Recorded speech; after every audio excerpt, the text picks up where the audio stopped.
औरत की दर्द भरी कहानी। दोस्तों, आज की कहानी है मैं औरत हूँ तो क्या हर स्थिति में मन मैं ही मारूं। मम्मी, जो पापा कल मिठाई लाए थे वह मुझे और चाहिए। कहते हुए चिंटू ने विनीता के हिस्से का मिठाई का आखिरी टुकड़ा अपने मुंह में डाल लिया और बाहर खेलने चला गया।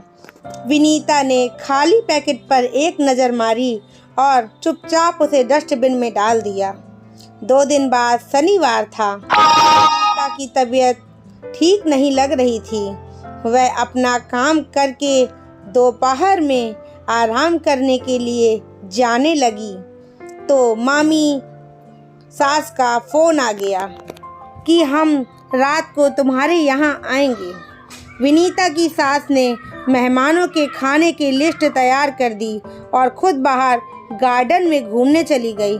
मेहमान आए, सब ने बहुत सारी बातें की और रात का खाना खाया। रवि सबके लिए आइसक्रीम लेकर आया।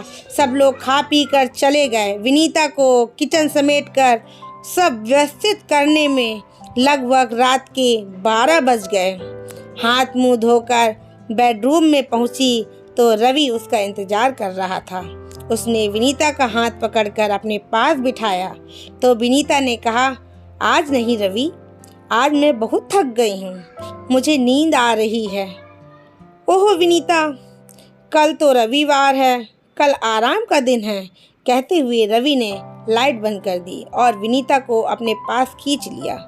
विनीता मन में सोच रही थी, रवि क्या जाने, रविवार तो बच्चों और पति के लिए होता है, स्त्री के लिए तो कोई रविवार नहीं होता, औरतों के लिए कोई छुट्टी नहीं होती।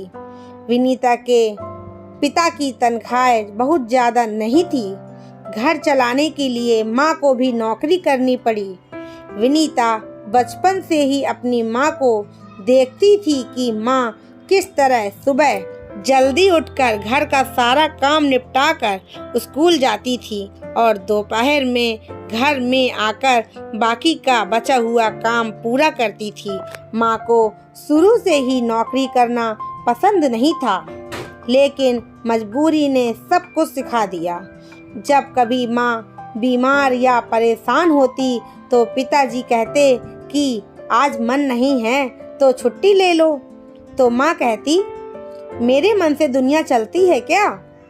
तो पापा ताना मारते हुए कहते कि तुम्हें तो मन मारने की आदत है। तब विनीता को मन मारने का मतलब पता नहीं था, लेकिन आज उसे पता चल गया कि औरतें मन क्यों मारती हैं। हर औरत की जिंदगी में हर रोज ऐसा समय आता है कि उसे ना चाहते हुए भी अपने मन को मारना पड़ता है। जब बचपन में हम भाई बहन लड़ते हैं तो माँ लड़की को ही कहती है कि तू ही मान जा। तब हमें मन मारने का शौक होता है। जब हमें कार रेस या बॉक्सिंग गेम खेलना हो और हमें गुड़िया या किचन सेट दिला दिया जाए तब मन मारने का शौक होता है हमें। जब हमें अच्छे नंबर लाने पर भी हायर स्टडीज करने के लिए शहर से बाहर जाने के लिए इजाज़त नहीं मिलती तब हमें मन मारने का शौक होता है। जब माता पिता की पसंद को अपनी पसंद मानकर हमें जीवन साथी को सौंपा जाता है तब मन मारने का हमें शौक होता है। घरेलू जिंदगी छोड़कर घर खर्च में हाथ बटाने के लिए हमें मजबूरी में नौकरी करनी पड़ती है तब मन मारने का हमें शौक होता है। जब सबको गरम खाना खिलाकर अपनी थाली में ठंडा खाना डालते हैं तब हमें मन मारने का शौक होता है। जब पूरे दिन काम से थक कर हमें सोने का मन हो पर पति की इच्छा हो तब मन मारने का हमें शौक होता है। जब हमारा दिल खुश हो और हमें फिल्म देखने या घूमने का मन हो और पति मना कर दे तब मन मारने का हमें शौक होता है।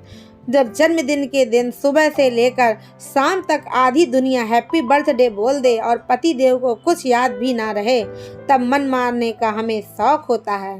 कभी हमारा शरीर पिया मिलन की आस लगाए हो और पति मना कर दे और कह दे कि मैं बहुत थक गया हूँ, सो जाओ, तब मन मारने का हमें शौक होता है। बहुत सारी बातें हैं जब हमें मन मारने का शौक होता है, क्योंकि हम औरत हैं और हमें सहना सिखाया गया है, मन मारना सिखाया गया है, क्योंकि हमारी ही इच्छा मन मारने की होती है। हमें ही अपना मन मारना चाहिए और किसी को मन मारने का कोई शौक़ नहीं है। परिवार के हर एक सदस्य की इच्छाएं हैं, स्त्री की इच्छाएं कुछ भी नहीं।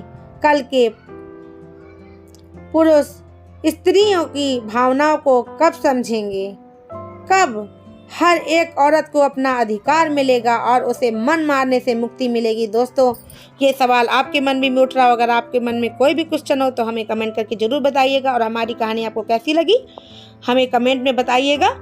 और हमारे चैनल को सब्सक्राइब कर लीजिएगा, बेल आइकन को प्रेस कर दीजिएगा, ताकि आने वाले हर एक वीडियो की नोटिफिकेशन आप तक सबसे पहले पहुँचे। तब तक के लिए जय हिंद, वंदे मातरम।